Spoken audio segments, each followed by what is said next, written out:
Bonjour et bienvenue dans cette nouvelle audio vidéo.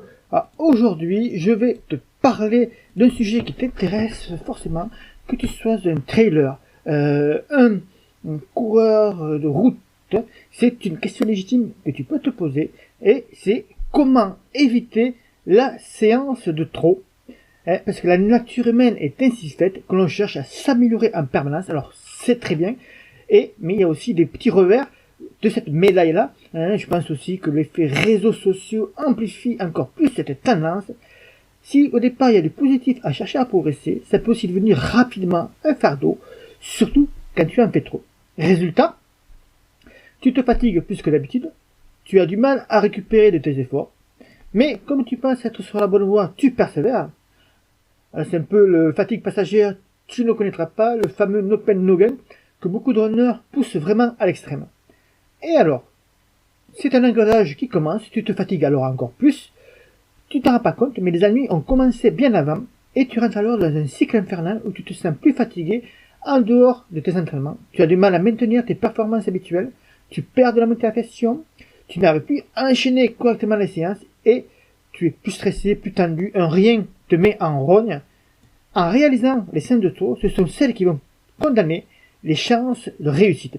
Alors, comment éviter la séance de trop? Je cite Pascal Balducci, entraîneur des équipes de France de trail.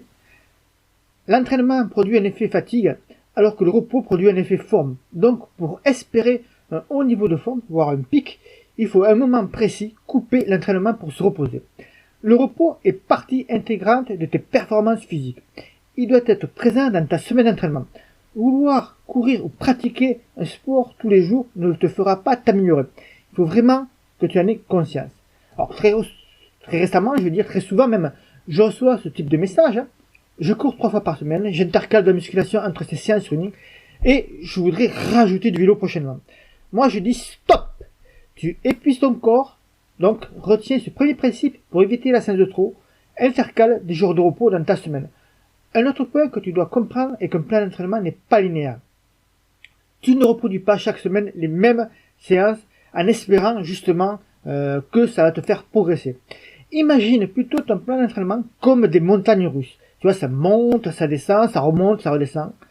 Tu enchaînes plusieurs semaines qui vont te faire grimper ton niveau de forme physique, puis tu as une période d'accalmie où tu redescends dans l'intensité du volume et tu repars ensuite sur une nouvelle bosse.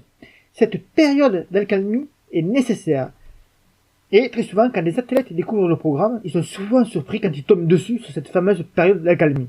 Quoi? C'est tout ce que je vais faire cette semaine? Mon Dieu, je vais tout perdre. Bon, j'exagère un peu, mais je ne suis pas loin de la vérité. Et très souvent, ils me posent cette question. Cette semaine particulière qui revient à intervalles réguliers dans un programme d'entraînement te permet deux choses. Recharger les batteries physiques et mentales pour repartir de plus belle, et laisser le temps à ton organisme d'assimiler les séances des semaines précédentes. Car acquérir de nouvelles facultés ou pour développer de nouvelles capacités ne se fera pas du jour au lendemain.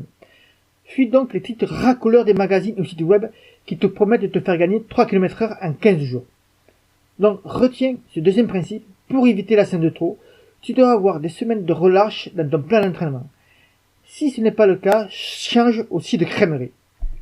Par exemple, également, l'affûtage est la partie visible de l'iceberg. Alors, je ne vais pas te parler aujourd'hui d'affûtage, car je l'ai encore abordé il y a quelques jours seulement. Je t'invite donc à relire, j'ai mis le lien en dessous, un article récent que j'ai rédigé sur cette étude de cas et sur l'affûtage. Et si tu ne le retrouves pas, fais-moi signe. Car oui, l'affûtage est aussi un moment important de ta préparation. Et, s'il est bien effectué, va produire un effet de forme. Une chose à retenir pour tous, la fraîcheur est la clé de la performance dans tous les sports. Alors, si tu veux maintenant aller plus loin avec le niveau d'entraîneur où tu vas pouvoir découvrir, par exemple, un exercice pour planifier ta saison, où tu vas découvrir 3 sortes de coupures.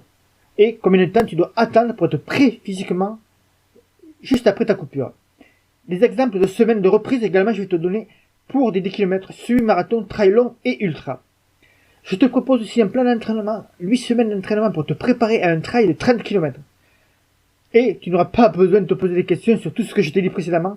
J'ai rajouté pour toi 2 semaines d'affûtage. Donc au total, 10 semaines pour être top le jour J. Bien sûr, je te rappelle que tu bénéficies du support à chaque fois que tu utilises ce plan. Donc à chaque fois que tu utilises ce plan, tu peux rentrer avec moi et je vais t'accompagner, te guider, modifier des séances si besoin est pour que ce plan colle au plus près de tes préoccupations. Autrement dit, si tu veux suivre ce plan d'entraînement, c'est avec grand plaisir que je t'accompagnerai. Tu as le lien ci-dessous pour notre livre concernant ce que je viens de te dire. Si tu as des questions sur la séance en trop, sur les points que tu veux que j'améliore en audio, vidéo, ou que je réponde plus précisément à ta question, je t'invite à me laisser un commentaire en dessous et j'y répondrai alors avec très très grand plaisir. Je te dis à bientôt, bon run et bye bye.